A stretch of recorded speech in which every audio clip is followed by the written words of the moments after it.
All right, so good afternoon. It's my great pleasure to welcome today's keynote speaker, Isil Dillig.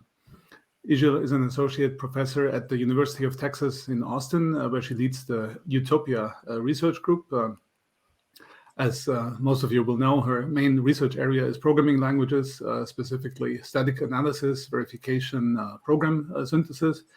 And she's particularly interested in program synthesis from both formal and informal specifications, including input-output examples, natural language, and reference implementations. So the talk today is from this research line about program synthesis. It's about the automatic synthesis of synchronization protocols. So Isil, a very warm welcome to you. We're very excited to hear the latest about this, and the floor is yours. Thank you so much, Bernd. Let me put my, this is on full screen mode. You can see my screen? Yes, very good. Okay, great. Well, so first of all, thank you very much for the introduction, and thanks to, both Thomas and you for inviting me to give this talk. And as Bernd just said, I'm going to be talking about our recent work on simplifying concurrent programming via synchronization synthesis today. And before I get started, I want to briefly acknowledge my collaborators. So everything I'm going to talk about today is joint work with my students. And in particular, I want to give credit to my PhD student, Kostas Farles. He did most of this work. And I also want to mention that in case anyone in the audience is looking to hire, Kostas is actually on the academic job market this year. Okay, so as you can tell from the title, this talk is going to be all about concurrency. And we all know that concurrent programming is hard, and writing concurrent code is a perpetual source of nasty bugs like deadlocks, resource starvation issues, data races, atomicity violations, and so on.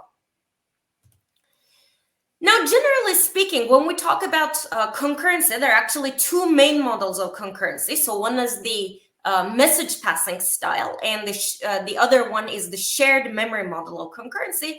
And I want to be upfront that in this talk, our focus is going to be on shared memory concurrency, wherein threads exchange data through shared memory, as opposed to the message passing model where there is no shared state between different threads. Now, as you all know, in this shared memory model of concurrency, we typically use two main synchronization primitives, so namely locks, which are used to provide mutual exclusion, and we also use condition variables, which are used to signal other threads when some shared resource that they're waiting for becomes available. And generally, when you write concurrent code, you use a combination of locks and condition variables. And in many cases, programmers use a combination of locks and condition variables to implement a common programming abstraction known as a monitor. So the rest of this talk is going to rely on knowledge about monitors. So before we continue, I first want to clarify what I mean by this monitor programming abstraction. So at a high level, a monitor is basically a class that mediates access to shared resources. So for example, on this slide on the left side, you see a class that implements a monitor, and it's using a lock and called L and a condition variable called bcond that's used to signal threads when some Boolean variable becomes true. And so as you can see, this monitor provides methods or so-called operations like foo and bar in this example. And the expectation is that clients of the monitor should call the methods provided by the monitor before they access some shared resource. And assuming that clients use the monitor correctly, the monitor should be implemented in such a way that it should guarantee deadlock freedom, freedom of resource starvation problems, as well as atomicity. And as I mentioned earlier, we typically implement monitors using a combination of locks and condition variables in regular programming practice. But unfortunately, as it turns out, it can be very tricky to implement a monitor correctly using these standard synchronization primitives. So for example, if you don't use locking properly, you can end up with atomicity violations, Or as another example, if you don't signal where you need to signal, or you signal in the wrong place, then you can end up with deadlocks as well as resource starvation issues. So motivated by this observation, our goal in this work is to simplify concurrent programming by making it much easier for developers to implement monitors in a way that is both correct as well as efficient. And to achieve this goal, what we're going to do is to utilize the following high-level approach. So first, we're going to do away with locks and condition variables, and instead we're going to ask programmers to use a higher level synchronization primitive called conditional critical region, or CCR. And because these CCRs provide a higher level of abstraction, they will make it much easier to correctly implement monitors. However, it turns out that if you implement a monitor using CCRs, it doesn't necessarily lend itself to an efficient implementation. So in order to make sure that we also generate efficient code, we're going to automatically synthesize the low-level concurrent code that uses locks and condition variables. Okay, so now before we continue, let me elaborate a little bit more on what I mean by a conditional critical region. So basically, a conditional critical region, this is not something that we proposed. The idea of a conditional critical region goes a long way back, but for those of you who may not be familiar with it, basically the CCR construct is a statement of the form, wait until some predicate C do S. And the semantics of this statement is that a thread executing this statement should block as long as C is false. And when C becomes true, the thread should get woken up and it should atomically execute the statement S. And as you can tell from this discussion, the CCR construct provides a higher level of abstraction because it is the semantics of this construct that S is atomic. So in other words, you don't need to explicitly use locks to ensure that S executes atomically. That's just the meaning, the semantics of this construct. And also observe that, again, it is by the semantics of this construct, it is the responsibility of either the compiler or the runtime system to wake up threads when this predicate C becomes true. So therefore, you don't need to explicitly use condition variables to signal threads when the predicate C becomes true. Okay, so going forward in the rest of the talk, I'm going to assume that each monitor method is implemented as a sequence of these conditional critical regions. And I'm going to refer to such a monitor implementation as an implicit monitor, as opposed to an explicit monitor that's implemented using locks and condition variables. So now going back to our earlier example, so on the left side, you see the explicit implementation of the same monitor that we looked at earlier. And on the right side, I'm showing its implicit monitor version that's using this CCR construct. And as you can see, we can probably all agree that the implicit monitor implementation is much easier. It's easier to read, it's more concise, and it's easier to understand in general. Okay, so now let me say a few words about kind of the trade-offs between these explicit and implicit monitors. So the trade-off between these two programming abstraction is the usual one between programmability and efficiency. So in particular, an implicit monitor is much easier to program. It's much easier to implement in a way that is correct. But the main disadvantage, as I alluded to earlier, is that it is inefficient. And this is because all existing solutions that support implicit monitors are runtime solutions. So basically at runtime, they constantly monitor what the truth value of the predicates are. And when the predicate becomes true, they wake up the threads. And of course, because you're constantly checking the truth value of these predicates at runtime, that causes overhead and leads to inefficiencies. So in this work, we try to bridge this efficiency and programmability gap by taking a synthesis-based solution to this problem. So more specifically, our goal here is, given an implicit monitor specification, we want to automatically synthesize an explicit monitor in a way that is both correct by construction and that's also going to be as efficient as possible. And the hope here is we want to give programmers the best of both worlds in terms of both efficiency as well as programmability. Okay, so going forward, the rest of this talk is going to be structured in two parts. So in the first part, I'm going to focus on the signaling aspect of this problem. So we're going to talk about how we can automatically synthesize the necessary signaling code. And this part of the talk will be based on our PLDI-18 paper, which is called Symbolic Reasoning for Automatic Signal Placement. And then once we talk about how we're going to generate the signaling code, we're going to switch gears and address the looking aspect of the problem. And specifically, we're going to talk about how we can automatically synthesize an efficient, fine-grained looking protocol.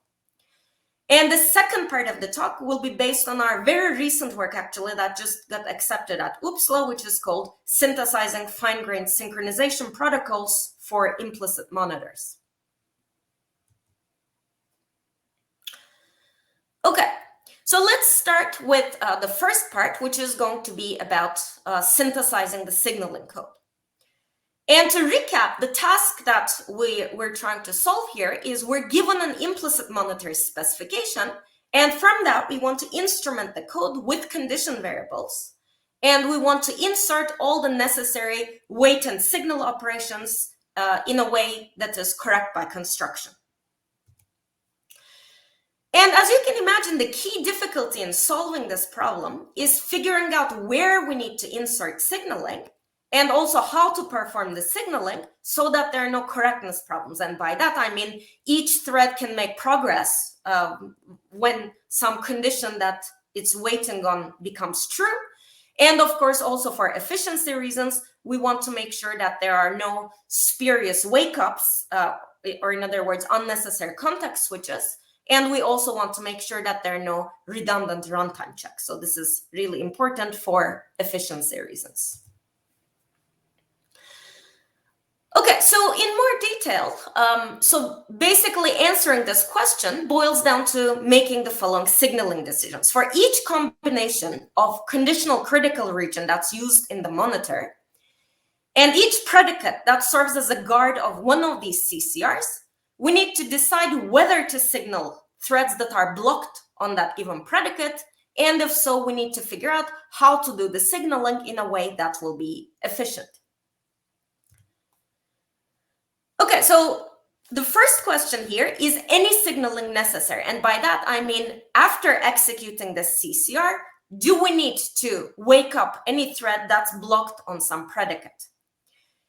And if we can show that a thread that's blocked on a predicate P will still be blocked after we execute the CCR, then clearly the thread won't be able to make progress. So in that case, if we can show this, then there is no need to signal. Even if we don't signal, there won't be any correctness issues in the code that we generate. On the other hand, if the answer to this question is yes, meaning that some signaling is necessary, we need to answer two additional questions in order to make sure that we generate code that's performant and correct. So one of these is, can we signal unconditionally, or do we need to insert a runtime check before we signal? And the second question is, do we need to signal a single thread, or do we need to do a broadcast, meaning that do we wake up all the threads that are blocked on that predicate? And for the first question, namely, do we need to insert a runtime check? Again, recall for performance reasons, we want to make sure that we don't result in unnecessary context switches. We don't want to result in spurious wake-ups. So if we can't guarantee that if we signal that a thread will be able to make progress, then we want to be conservative and we want to insert a runtime check on that predicate rather than causing an unnecessary context switch, because that's typically more expensive than checking the truth value of a predicate at runtime. And finally, the last question is, as I mentioned, do we need to wake up one thread or all threads that are blocked on that predicate? And of course, the conservative thing to do is to do a broadcast and wake up all threads. But if we can get away with just signaling a single thread, then we prefer to do that because, of course, that is more efficient and will result in fewer unnecessary context switches. Okay. So to recap, so basically for each combination of CCR and predicate, we have a total of 5 possible signaling outcomes. So one possibility is there's no signaling that's necessary. We don't need to, after executing the CCR, we don't need to signal threads that are blocked on that predicate. Another possibility is we wake up a single thread and we signal unconditionally. Another possibility is, again, signal a single thread, but do that after inserting a runtime check. And finally, we also have 2 dual possibilities where we wake up all threads, meaning that we do a broadcast operation. Okay, so now before I talk about how we're going to make these signaling decisions, let's take a look at a concrete example, in this case, a reader's writer's lock, and gain some intuition about the various kinds of signaling decisions that we need to make. So basically here I'm showing you an implicit monitor implementation of a reader's writer's lock. So this implementation provides operations like enter reader, enter writer, exit reader, and exit writer.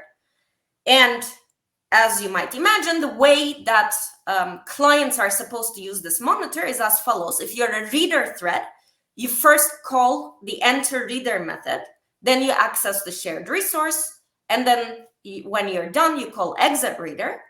And dually, if you're a writer thread, you first call enter writer, you access the resource, and then you call exit writer. And in this implementation, we have a total of 4 CCRs. And just one clarification here is note that some of these methods don't have a wait until statement, but you can still think of it as a wait until statement with a true predicate, and I'm still referring to those as conditional critical regions here. And we have a total of 4 CCRs, and there are 2 predicates that are used in these CCRs that are non-trivial, meaning that they're not true. Okay, so therefore there are 8 pairs of CCR and predicate combinations for which we need to make signaling decisions in this example. And one thing to note here is, even though this is an extremely simple monitor implementation, this is just a simple reader's writer's lock, note that there are actually 5 to the 8 different ways to generate the explicit monitor implementation given the implicit specification, because we have 8 pairs of CCR and predicate combinations, and for each of those, there are 5 possible ways to do the signaling. So that means there are 5 to the 8 different ways to synthesize an explicit monitor. And in this case, we're even ignoring locking. We're just talking about the signaling operations here. Okay. And if you actually go ahead and think about what the optimal signaling looks like in this example, so it turns out that after enter reader and enter writer, no signaling is actually necessary. For exit writer, so once a writer exits their critical region, we need to wake up reader threads. And in this case, it turns out that we need to wake up all the reader threads to make sure that there are no starvation issues. And furthermore, it turns out that it's safe to do this unconditionally. If we just do a broadcast without doing a runtime check, this will not result in any unnecessary context switches. And more operationally, what I mean by that is, first we introduce a condition variable called readC in this case, that's associated with the predicate not writer in. And then since we want to wake up all the reader threads, we invoke its signal all method. And on the other hand, as another example, if you look at exit reader, so after a reader thread exits, then we actually need to signal writer threads. But in this case, it turns out that it's only sufficient to signal a single writer thread. But since we can't guarantee that writer threads will be able to make progress, we first want to do a runtime check and only signal the writer threads if the predicate readers equals 0 is true. Okay, so to recap, this is what the explicit monitor implementation of the reader's writer's lock looks like. So here we introduce two condition variables, one called readC and another one called writeC. And and as I just mentioned, as we saw in the previous slide, we also added the necessary await, signal, and broadcast operations. And last thing I want to point out here is, in addition to making sure that the signaling is correct, we still want to make sure that there are no atomicity violations and no data races. And the simplest way to do that is to introduce one global lock. And note that here we are using a lock called L, which is acquired and released before and after each monitor operation. Okay. Oops, sorry. All right. Okay. So now hopefully that gives you some idea of the kind of code that we're trying to generate. Now let's take a look at how we're actually going to be able to generate this explicit monitor implementation from our implicit specification. So our synthesis workflow is basically going to consist of three parts. So in the first phase, we're going to statically analyze the implicit monitor, and we're going to generate something that I call a monitor invariant, which is a formula that holds every time that a thread enters or leaves the monitor. And then in the second phase, we're going to use this monitor invariant to make a series of signaling decisions for each combination of CCR and predicate. And in more detail, we're going to reduce the problem of making these signaling decisions to reducing we're going to reduce these signaling decisions to the problem of generating and discharging a set of Hort triples, and I'll elaborate more on that shortly. And finally, once we make these signaling decisions, then in the last phase, we're going to instrument the code with locks and condition variables, and we're going to generate the explicit monitor implementation. And in my opinion, the most interesting part of the synthesis workflow is how we reduce these signaling decisions to generating and discharging a set of Hort triples. So in the first part of the talk, I'm going to primarily focus on how we make these signaling decisions, assuming that we've inferred a monitor invariant. Okay, so recall that the first signaling decision we need to make is given some CCR and a specific predicate P. We want to know, do we need to signal any threads that are blocked on that predicate P? And to answer that question, we're going to generate this Hort triple that you see on the slide. So let me first explain what's going on here. So first, let's focus on the precondition. So as part of the precondition, we assume our monitor invariant because we know that the monitor invariant holds every time we enter the monitor. And next, we also assume the CCR guard C because we're trying to reason about what happens when we execute this CCR. So we assume that we've entered our critical region. And finally, because we're trying to reason about threads that are blocked on predicate P, we also assume that P is false. And then we ask the question, after executing S, can we prove that P continues to be false? So as part of our post condition, we have not P. And if it turns out that this Hort triple is valid, then we know that threads that were blocked on P will still be blocked. So therefore, there is no need to perform any signaling with respect to predicate P. Okay, so let's revisit this discussion in the context of our running example. So here let's look at our enter reader method from the reader's writer's lock example. And let's ask the question, do we need to signal writer threads after we execute our CCR? And to answer that question, recall that the writer threads are waiting for this predicate PW. So they're waiting for readers to be 0 and writer in to be false. And for the purposes of this discussion, let's also assume that we've inferred the monitor invariant readers greater than or equal to 0.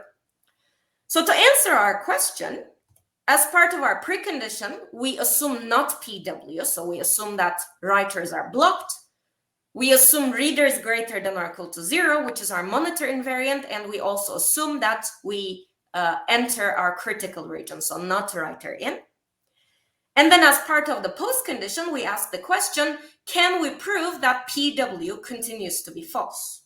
Because if it does, then writer threads won't be able to make progress. And in this particular instance, it's very easy to show that the Sword triple is valid. So therefore, we decide that there is no need to signal writer threads after executing the enter reader operation.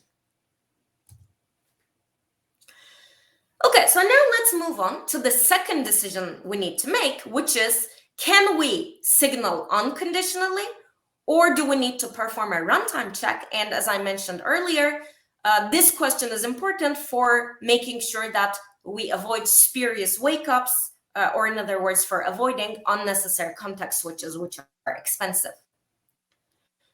And again, to answer this question, we're again going to generate a similar kind of Horde triple, that's the one that you see over here.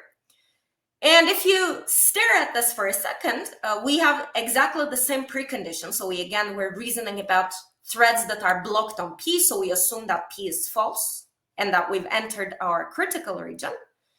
But now instead of asking the question, can we show that P is false? We ask instead, can we guarantee that P is true? Because if we can guarantee that P is true, we know that when we wake up a thread, they'll definitely be able to make progress and there won't be any spurious wake up of threads. So therefore, if this triple is valid, then that means we can signal unconditionally. There is no need to test the predicate at runtime. And if we do that, we know that we won't get any unnecessary context switches. So again, let's going back to our running example. Now let's consider the exit writer operation. And let's ask the question, when we're signaling reader threads, can we signal unconditionally, or do we need to insert a runtime check to prevent unnecessary context switches? And again, to answer this question, let's recall that the reader threads are waiting for predicate PR. So in other words, they're waiting for not writer in. And as before, our monitor invariant is readers greater than or equal to 0. And to answer our question, so as part of our precondition, we assume not PR, meaning that the readers are blocked. And then we ask, can we now show that not writer in becomes true? And in this case, this is very easy to show because this code immediately assigns writer into false. And so therefore, since we can discharge the Sword triple, we know that it's safe to signal unconditionally, and this will be the most efficient thing to do. There won't be any unnecessary runtime checks, and there won't be any unnecessary context switches. Now that brings us to our last question that we need to answer, which is, do we signal a single thread, or do we need to do a broadcast operation to wake up all threads that are blocked on our predicate? And again, to answer this question, we're going to statically analyze the code, and we're going to simply simulate what happens when one of the threads that are blocked on P gets woken up. Okay, so for that, let's consider the conditional critical regions that have P as their wait until predicate, and let's reason about what happens when one of these threads actually get woken up and execute their critical region. So to simulate what happens when a thread gets woken up, we're going to generate this Horde triple that you see on the slide. And basically, we're asking the question, assuming that P becomes true once we wake up one of these threads and we execute their critical region, can we prove that P becomes false?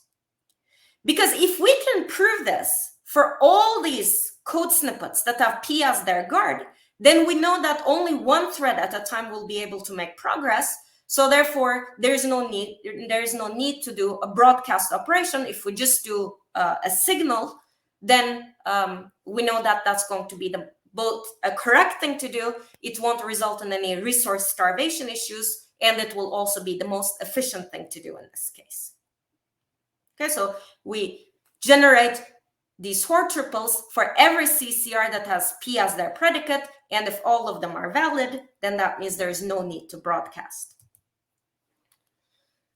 Okay, so to summarize, the key idea underlying this work is to reduce all of these signaling decisions to discharging a set of Hoare triples, as we saw in the previous discussion. And once we make these signaling decisions based on which of the Hoare triples can be discharged, then the instrumentation phase is very straightforward. You basically introduce one condition variable for each predicate, and then you insert the signal or signal all operations depending on the signaling decisions that were made. And as I also mentioned earlier, so this makes sure that we don't have any resource starvation issues, but we also need to guarantee atomicity as well as data race freedom.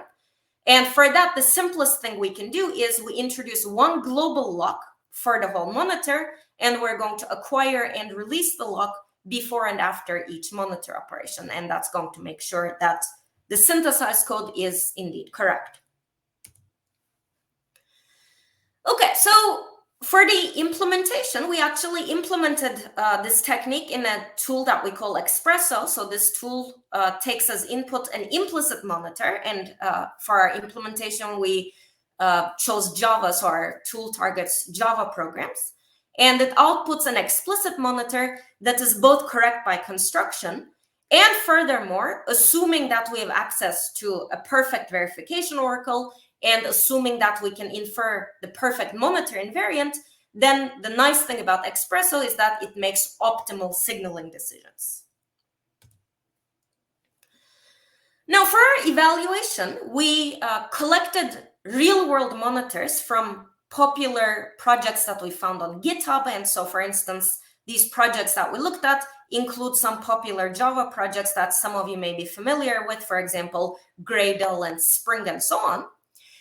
And to evaluate Espresso, what we did is we manually converted the explicit monitor implementations that we found on those in those projects, and we converted them to their implicit counterpart, and then we used Espresso to synthesize the explicit code, and then we compared it against the original expert written implementation.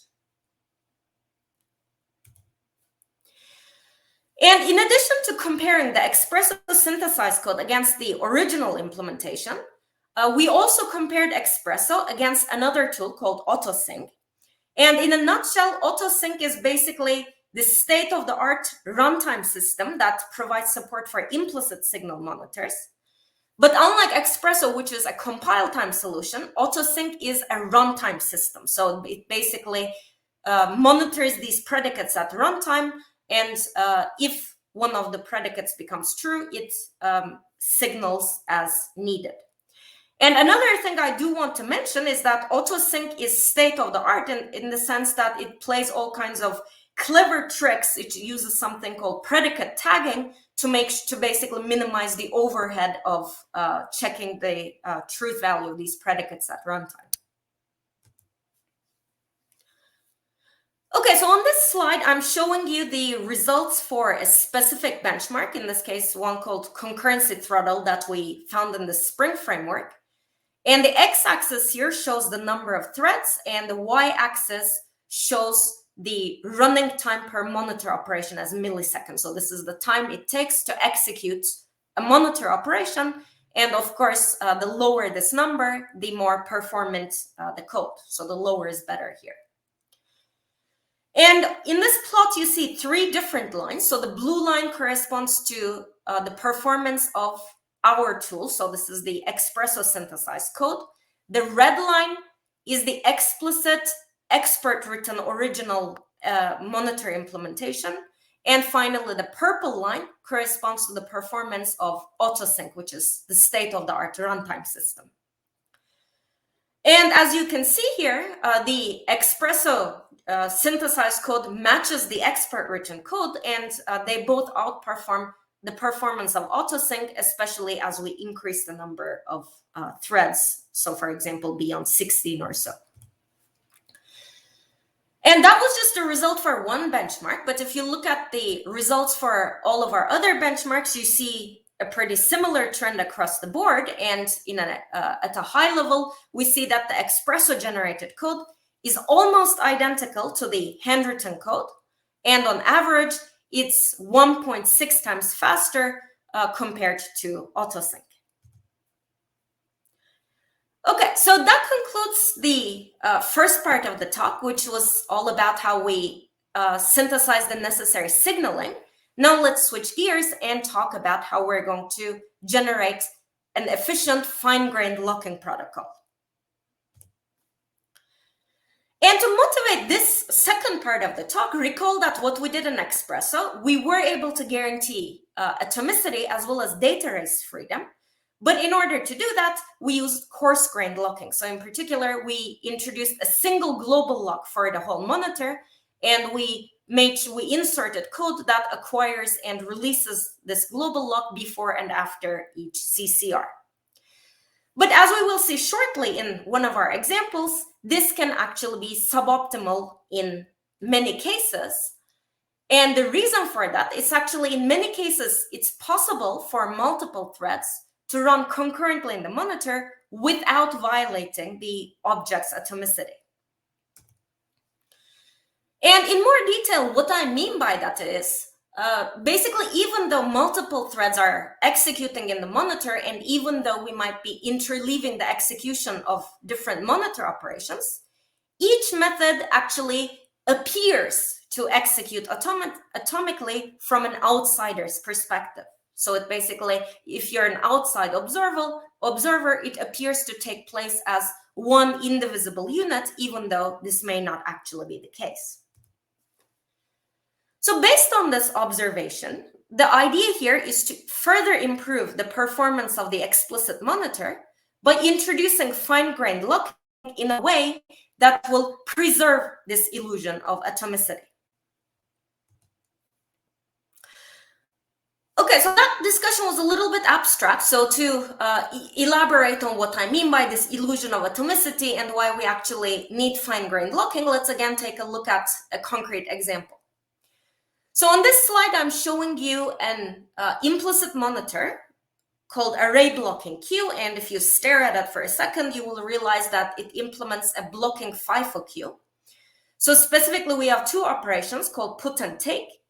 And the operation called put inserts an element in the queue, as you may expect from its name, and it's going to block if the queue is full. And conversely, take is going to remove an element from the queue, and also, as you may expect, it's going to block if the queue is empty.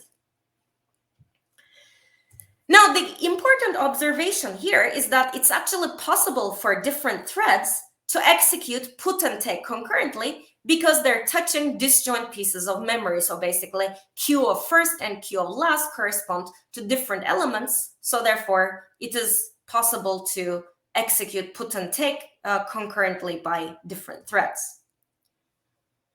However, if we did what we did in the first part of the talk, if you look at what Espresso was doing, if we introduce a single global lock, then we would not be able to execute put and take concurrently, meaning that we would lose out on many valuable parallelization opportunities. And in fact, if you look at the optimal implementation, the one that we would like the explicit implementation to do, here we're actually using two locks, one called put lock and another called take lock. So the put lock is acquired and released in the put method, and dually the take lock is used in the take operation. And one kind of subtle point here I want to point out is both of these methods, namely put and take, actually touch a variable called count, which keeps track of the number of elements in the queue. So there's a potential data race here. And if you look at what this code does, is it resolves this potential data race by implementing count as an atomic integer. And then instead of doing count plus plus and count minus minus, we instead use the atomic get an increment and get an decrement operations of atomic integer. Okay, so by doing that, we make sure that there are no data races here. And it turns out that the explicit monitor implementation that you see here is both correct, but it's also optimal in the sense that it maximizes parallelism. Now, I'm going to tell you about how we'll be able to generate this explicit monitor implementation, but before we do that, let's first just take a moment to reflect on why this code that we looked at is actually correct. Why doesn't it have any why doesn't it have any data races and so on?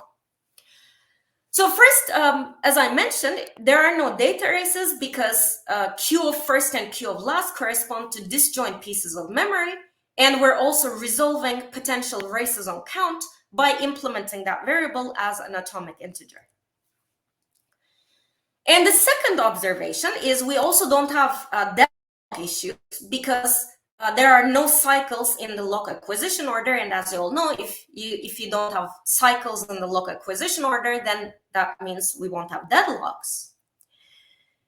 And perhaps more interestingly, this code is correct because from an outsider's perspective, all of the monitor operations appear to be atomic, meaning that they appear to execute as one indivisible unit. And again, to elaborate on that a little bit, what I mean by that is every execution where we interleave, these put and take operations is actually equivalent to an execution where they were run sequentially. So for example, let's consider this interleaved execution at the top where we're interleaving operations of put and take. So even though this is an interleaved execution, we refer to it as a safe interleaving because the resulting state at the end is equivalent to one where they were executing sequentially. So in particular, if you look at the sequential execution at the bottom, where you first execute put and then take, the resulting states are actually guaranteed to be equivalent. And the implementation that we looked at earlier is correct. The locking scheme is a good one because it only allows these kinds of safe interleavings and therefore provides the illusion of atomicity. Okay, so basically kind of just taking a step back and reflecting on what we learned from this example is our goal here is obviously we want to generate code that's correct. So we want to satisfy data race freedom. We want to make sure that there are no deadlocks. We want to make sure that things are observationally atomic. But at the same time, we also want to maximize parallelization opportunities. So that's our goal. And to achieve this goal, we're going to take the following high-level approach. So first, just like we did in Espresso, we're going to take the implicit monitor as our specification. We're going to statically analyze it, and we're going to identify all possible parallelization opportunities. And then in the second step, we're going to use the results of our static analysis to generate a MaxSAT problem. And in particular, we're going to generate this maximum satisfiability instance in such a way that the solution to this problem is going to correspond to a locking scheme that is both optimal as well as correct by construction. And finally, in our last step, we're going to use the result of the MaxSAT problem, the model returned by the MaxSAT solver, to instrument the code with locks and atomic variables, as we will see shortly. Okay. So again, to recap, our synthesis framework for generating a locking protocol consists of 3 steps, and I'm going to explain each of these steps in a little bit more detail, starting with our static analysis component. Okay, so recall that the goal of our static analysis is to identify all possible parallelization opportunities. And to do that, we need to first detect data races, but detection of data races is a fairly standard problem, so I'm just going to assume we have an oracle that can tell us all the data races. So more interestingly, and this is the part that I want to focus on here, is in order to find parallelization opportunities, we also need to identify safe interleaving opportunities between different threads. And to formalize this discussion just a little bit, I'm going to represent an interleaving as a triple of the form S, S1, S2, where each of these S's is a code snippet. And I'm going to refer to such a triple as a safe interleaving if S can be safely executed between consecutive code snippets S1 and S2 while preserving the illusion of atomicity. So it will look like it's atomic from an outsider's perspective. And as it turns out, doing this static analysis well to identify safe interleavings is really important because it's key to getting good performance and generating a good fine-grained locking protocol. So we want to have a precise static analysis for finding such safe interleavings. Okay, so now let's talk about our static analysis. So it turns out that the crux of our static analysis is based on the following theorem that we state and prove in our UPSLA paper. And this theorem says that a code snippet S can be interleaved in between code snippets S1 and S2 if S left commutes with every predecessor of S1 on the control flow graph, and it also right commutes with every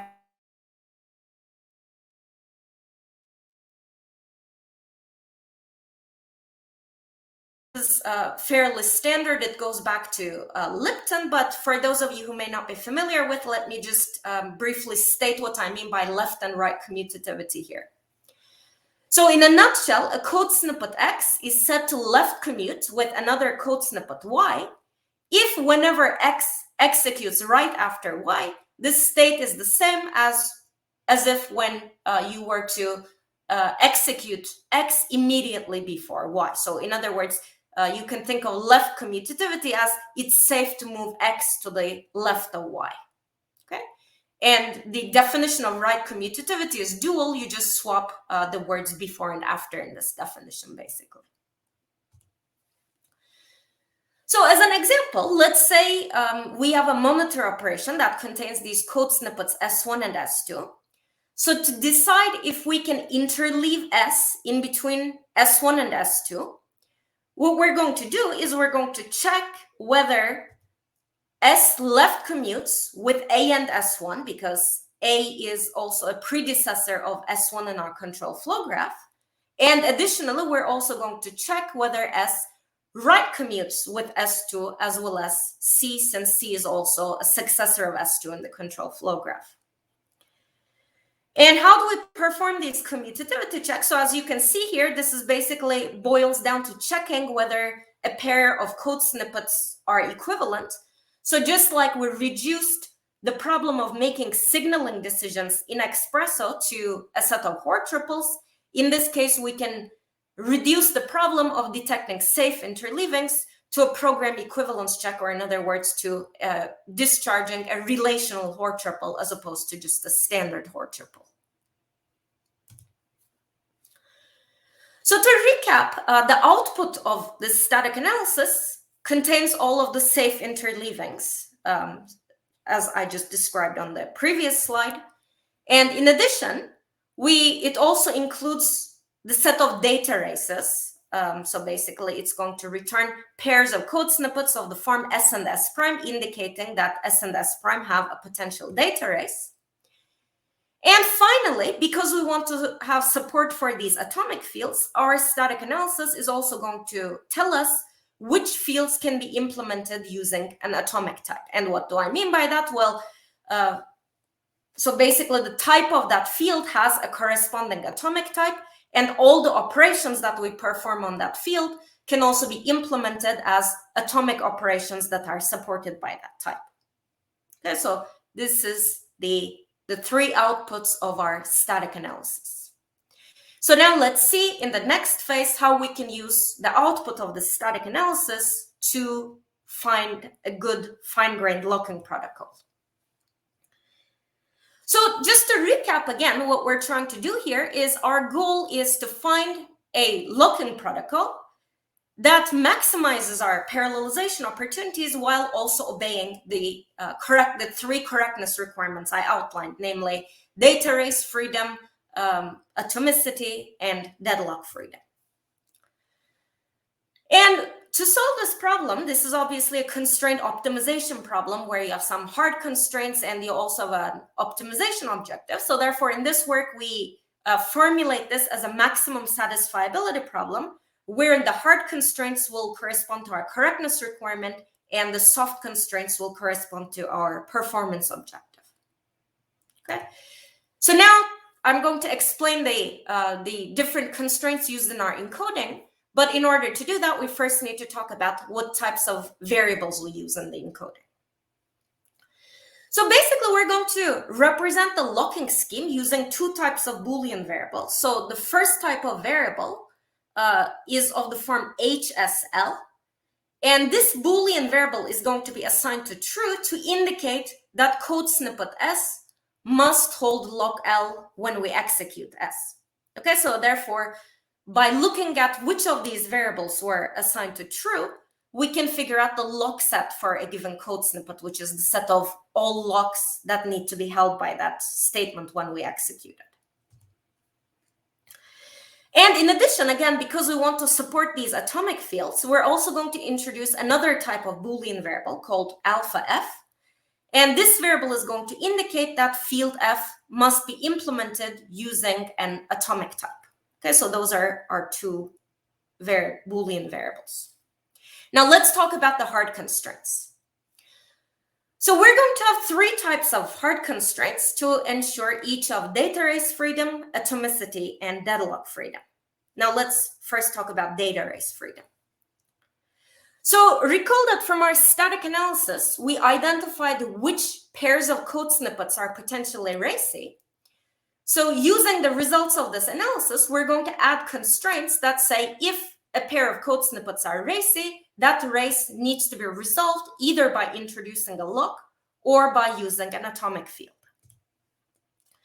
So specifically, we add these kinds of hard constraints that you see in red here. So this constraint says if there's a potential race between S1 and S2, we need to enforce that either S1 and S2 hold a common lock. So the lock sets of S1 intersected with the lock set of S2 is non-empty, and we can encode this as a constraint on these H variables that I introduced earlier.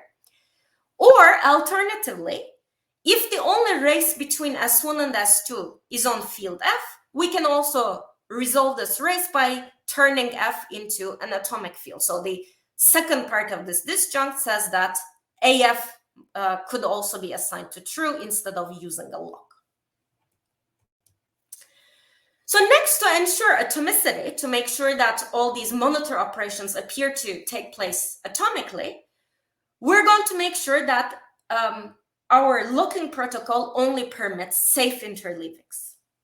And again, recall that from our static analysis, we know which interleavings are safe and which are potentially unsafe. So whenever we have an interleaving S, S1, and S2 that's deemed to be unsafe, we're going to say we want to prevent such an interleaving by making sure that these three code snippets hold a common lock. So the intersection of their lock sets must be non-empty.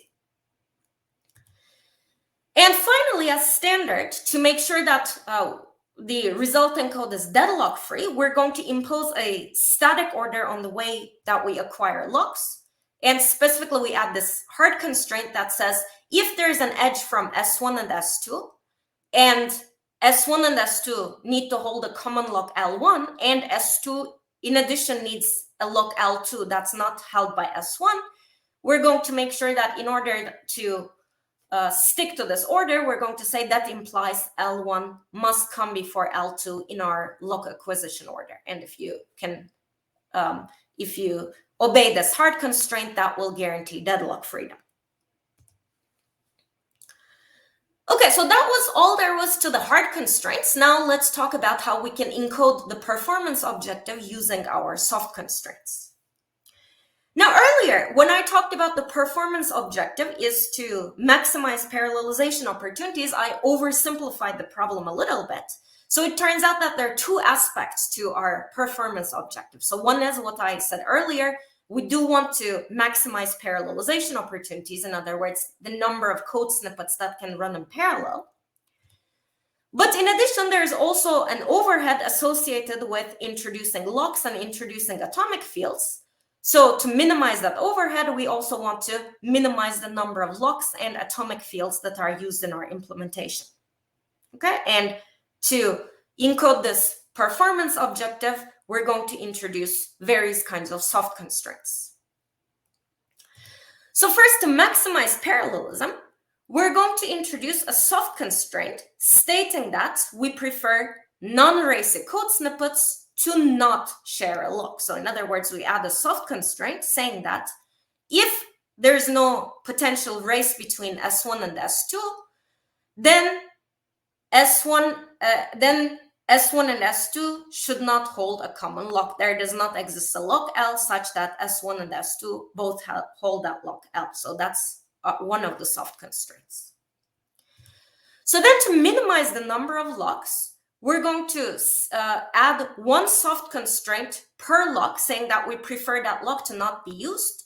And this corresponds to this conjunct that you see here, stating that big conjunct over all the code snippets, that snippets should not hold lock L.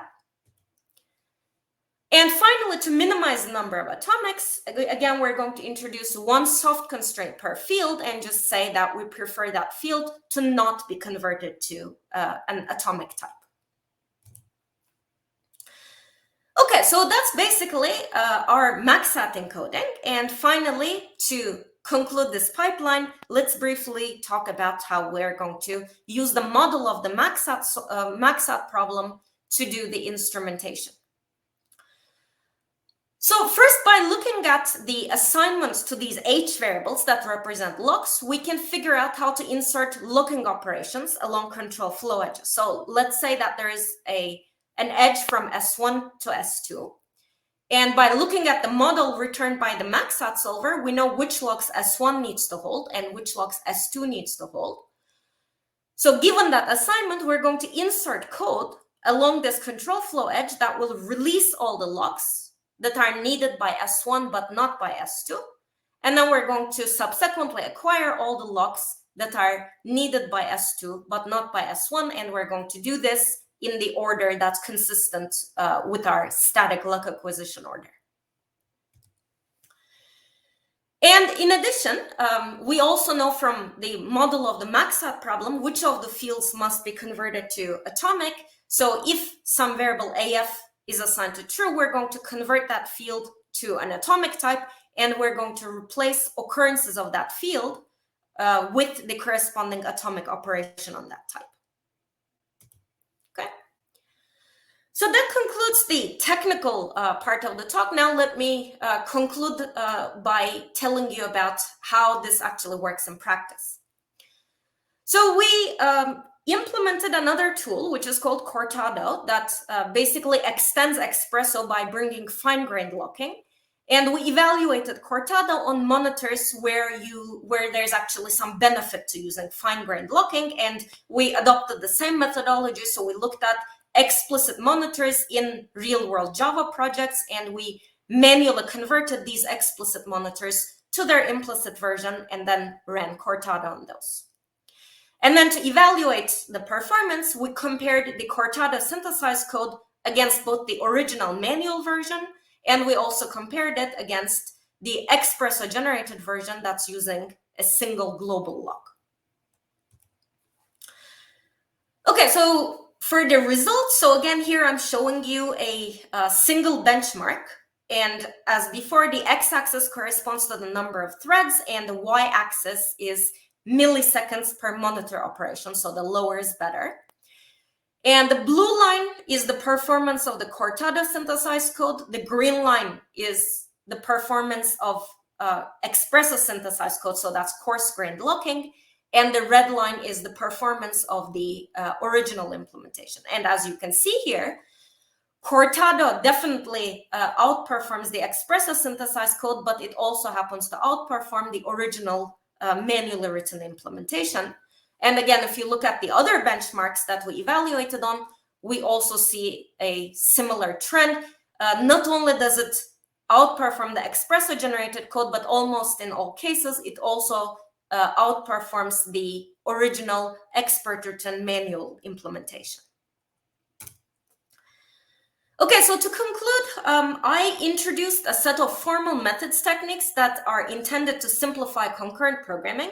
And as hopefully the evaluation convinced you, this technique, I believe, is promising for bridging this programmability and efficiency gap. And I think it has promise in terms of giving programmers the best of both worlds, both in terms of programmability as well as performance.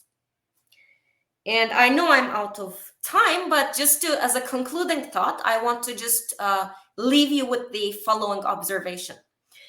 So in this talk, what we did is we basically used formal methods techniques to basically raise the level of abstraction, and then we incorporated lightweight formal methods directly into the compiler. So this is in contrast to how we typically use formal methods.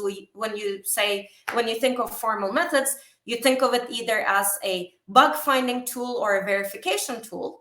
But in this context, we actually used it for raising the level of programming abstraction, and then achieving a good trade-off between programmability and efficiency.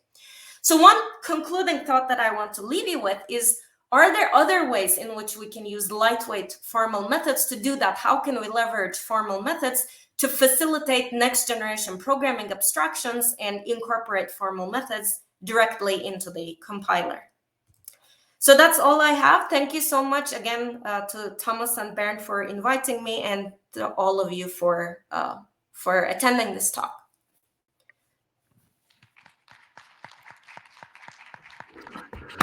Well, thank you very much, Isil, for this very clear and exciting talk. Thank you. So, as usual, please go ahead and write questions in the Q&A feature. And of course, people in the room can ask directly. Maybe let me just abuse my privilege as chair and ask the first question. So this last thought is really intriguing. I mean, it's kind of a lightweight way of thinking about synthesis rather than the usual hard reliability or not, right? Do you have an intuition how much we're leaving on the table by going this lightweight route? I mean, is there even a gold standard we could compare against that, if we had infinite reasoning power, what could we achieve? That's a good question. It's actually something that I didn't mention here, but one question that you might all have is, if you're going to incorporate this into the compiler, how long does it take? So that what we did in this work is in the order of minutes, actually. But, one thing you could think about is that just like you have different optimization versions of your compiler 01 to 03, you could perhaps do something similar, right? So maybe, like during development, you don't really care. So, like you might use very lightweight formal methods, but then when you're like getting ready to for production, then you might choose to, throw all kinds of heavyweight techniques to optimize it even further to get to squeeze every bit of performance. So I think it's not a binary thing. It's something, where, we can basically, think of it as a spectrum and gradually increase the, how heavyweight we make the formal methods techniques that we use. Mm. But I guess there are multiple places where you might lose performance, right? The opportunities that the static analysis might miss, the soft constraints that you might not fully exploit, and so forth. Right. Is there any way to measure this? So I believe, so I don't have the exact data with me, but I believe the one of the most expensive aspects of this is actually the time that, so I mentioned monitor invariance when I talked about express, and that's also something that we use for inserting locking. But the most, so actually to get good performance, you need high quality monitor invariance, and that turns out to be the most expensive piece of the puzzle in general. Mm-hmm. Much more than the MaxSAT and the other aspects. I see. All right. So far I don't see questions online, but Thomas, maybe we can go in the room if there are questions. We have some questions in the room. Hi, thanks for the nice talk. I just wonder how possible this system is to extend it for the epoch-based concurrency instead of using critical sections, and how much work is needed to starting from the very first phase to the last phase, including soft constraints. How much of change needed, like being non-racy and relaxing all these constraints on each of these phases. So what do you mean? Can you elaborate on the second part of your question?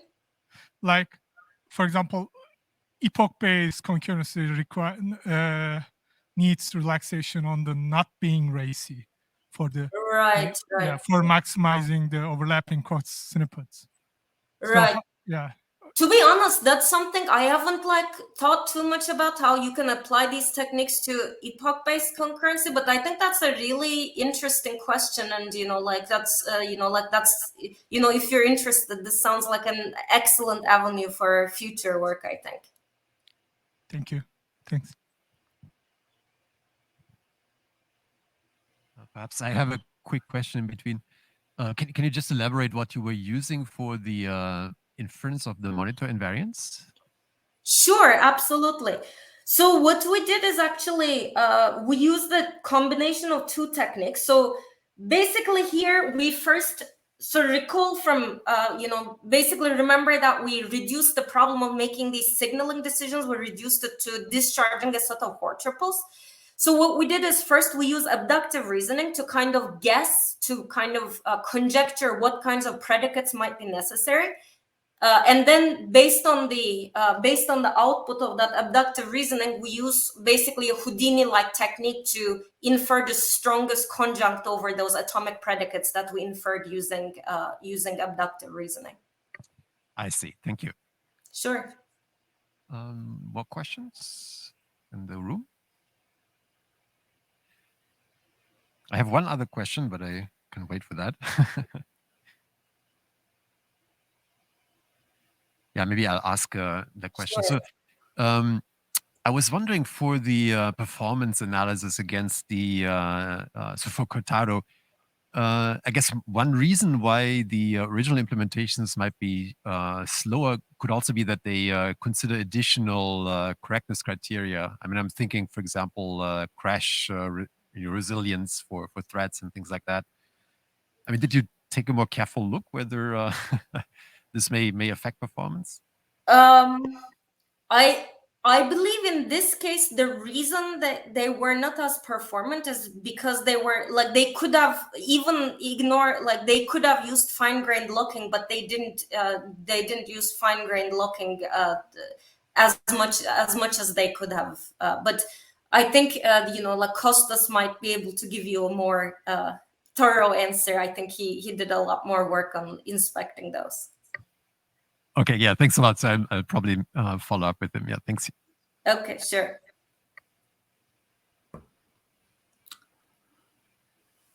All right. So last chance, people, for questions.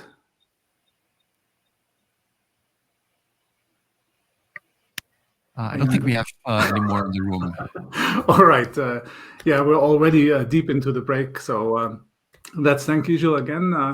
Thank you all for the questions. Yes. And I guess we'll continue at 3:05. That's in 20